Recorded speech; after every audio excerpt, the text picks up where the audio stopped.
But since we disobeyed God and rejected him so, he gave us over to a mind and a heart where he will not tug at any longer. This is a scary thing. When God gives us over, there is no hope for salvation. A reprobate mind, a worthless mind that does not think about the God at all anymore. This is a scary thing, God. Do not give me over to myself, because if you give me over to myself, all you're giving me over to is a sinful nature. For I'm sinful at my core, and I will fall by my sin. The Bible says that God gave them over to do those things which are not convenient, because they rejected God time after time after time after time. No society can retain its cohesiveness, or no society can contain its togetherness when God turns it over to moral chaos. Oh, we need God to be in our nation, tugging at our evil heart, because if he's not, we will do men wrong, we will oppress men, we won't respect people. Help us, God. We need God in our society, holding back and restraining our evil, tugging at our hearts, speaking to us, telling us not to do this, not to do that. No society can sustain itself when it's turned over to utter moral chaos. When we do whatever we want without God intervening, that's a scary place. That's a place like the worst of prisons. The Bible says that he gave them over to a reprobate mind.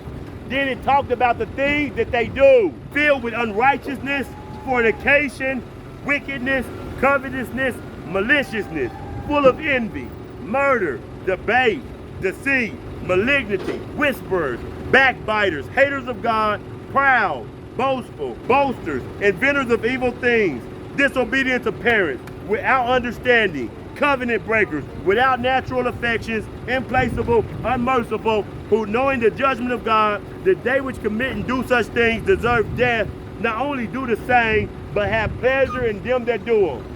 When a culture is taken over by its sin, the culture becomes a culture that no one wants to live in. It becomes a God-forsaken culture. It becomes a dangerous culture. It becomes a culture where everybody looks at everybody skeptical. It becomes a culture filled with depression and misery. When we ignore God and God pulls himself back, the culture becomes more and more sick. Look at our culture. Look at the sickness of our culture. It is a judgment against us that we have to endure the sickness of our ways. We have suicide at an all-time high in our nation.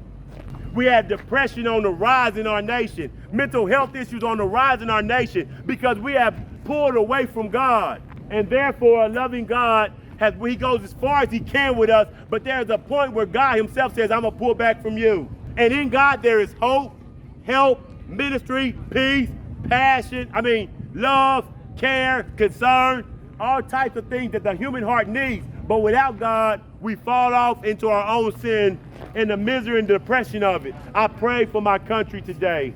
We cannot live a great life apart from our Creator. It is a myth, it is a lie to say that we can live really well without things falling apart from God.